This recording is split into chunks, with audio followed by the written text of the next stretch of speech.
Hello everyone, and welcome to the Distinct Mastering YouTube channel. My name is Freddie. Today we're going to get into a cool little plugin by Soundtoys called the Radiator, and we're also going to talk about the little radiator. Let's get right into my session and check it out. Okay, so here is the radiator down at the bottom, and on the top is the little radiator.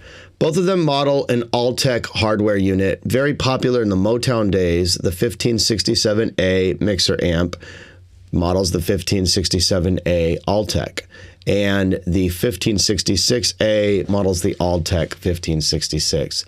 They're both green-faced units, and I got to admit, another cool plugin that I found that I wasn't using, this one's probably going to make it into your plugin arsenal.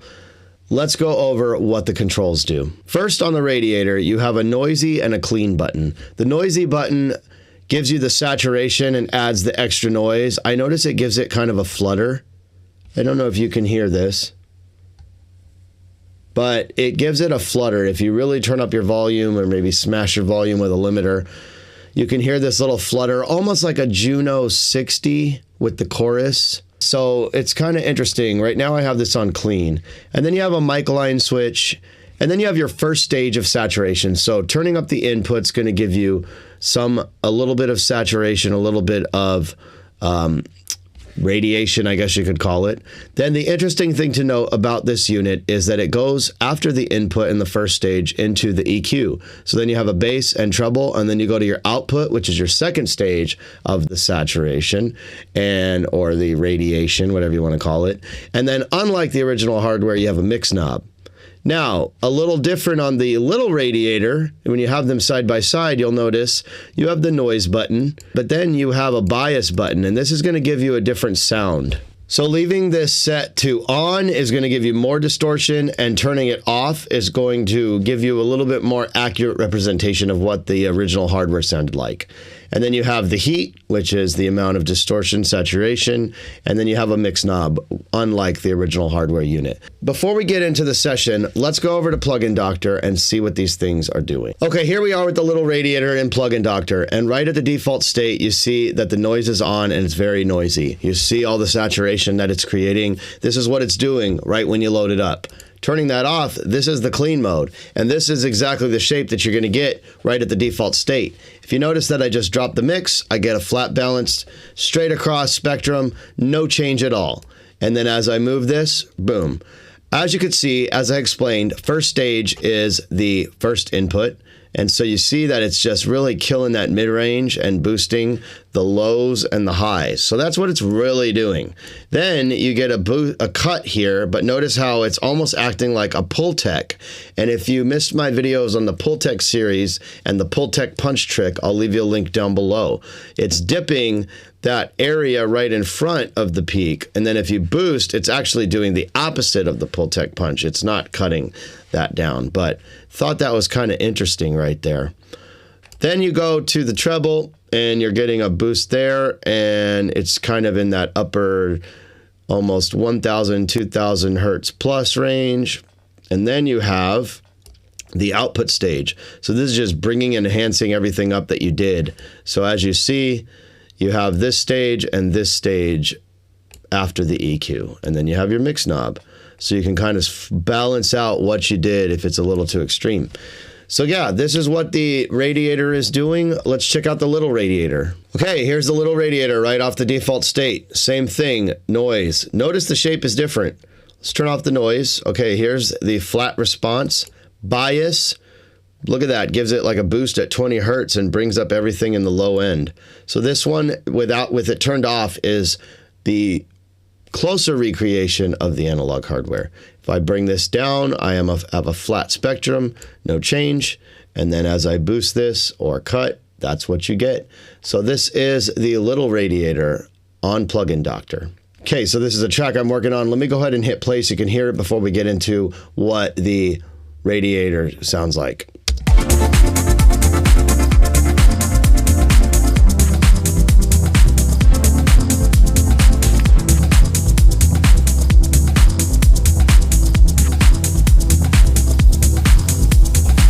Okay, that's the gist of it. It's a track I'm working on, and there's a couple things that I just threw the radiator on and one on the little radiator that really enhanced the vibe of this track. I was shocked. And I'm going to go ahead and show you the first thing that I did was I put the Radiator on this pads bus. Now I have like 3 pads playing. Let me turn the Radiator off. And then it's giving it more movement too. And remember what I said about that noisy versus clean. That movement is coming from this unit. Now I have a little bit of movement on my own.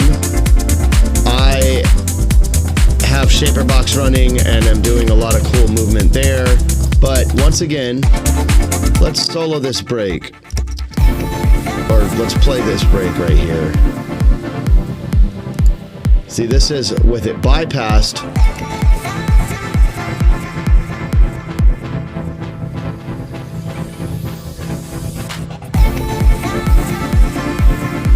The funny thing is,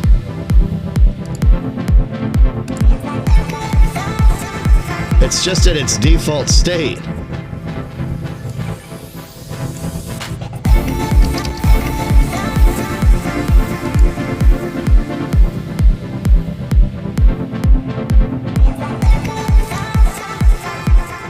And with it bypassed, you barely hear it. It's almost crazy how it just really brought that sound out. Now,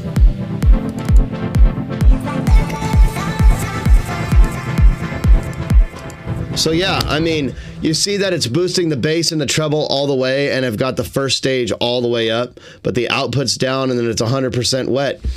It just worked. You know, I played with the noisy, it's on the line level, just worked. Okay, the next thing that I used the little Radiator on was this vocal. And with this one, you see that it's a very similar setting here.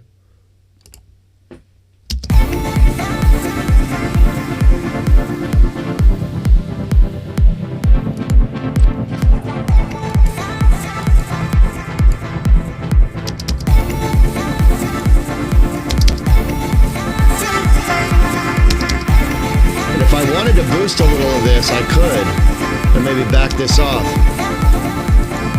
You see, I like that. So before the vocals kind of melted into the mix, this just brings it up top.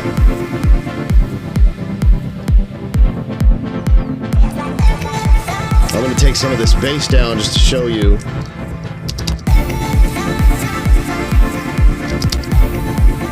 That's before. It almost like killed my filters, but in a good way.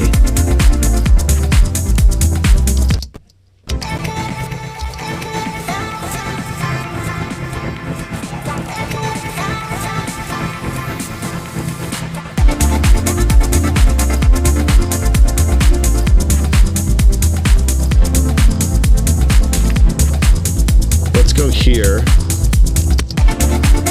And then bypass it. You hear that the stuttering and the cool effects that I have on that are there, but when you really use this plugin,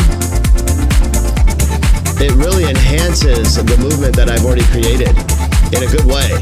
So I'm loving this. The next thing I used the Radiator on was my drum bus, and I went ahead and created this preset. You can copy it if you want. I thought it was pretty cool. I'm using the noisy version, input and output 50%, a little bit boost on the mix, and then a boost on about 2 o'clock on the bass and a little further on the treble. Let me show you what this sounds like before.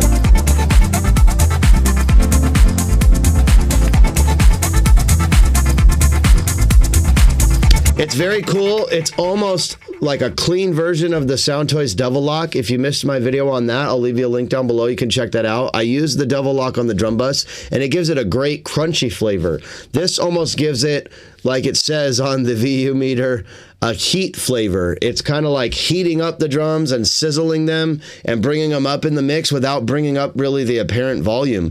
It's really cool, I got to admit. Now I do have the 50% mix is balancing out my volume. Watch what happens if I turn this up. It gets a little too scorching hot, but as you can see, right about there, it just works. Or here. And then before. And then after. So yeah, that is the Radiator on the drum bus. Last but not least, I use the little Radiator on my pit sound, and I want to show you what this little thing can do. It's pretty cool as well. I didn't want to just do the video on the Radiator. I wanted to include the little Radiator, and I ended up working into the production. This is the final drop. I'm just looping it. Let me turn off the little Radiator. You hear the pitches. They're there. They just get a little presence boost lifted above the mix with this thing. No noise, no bias, little heat, little down on the mix. This is with noise, the bias, more heat, full mix.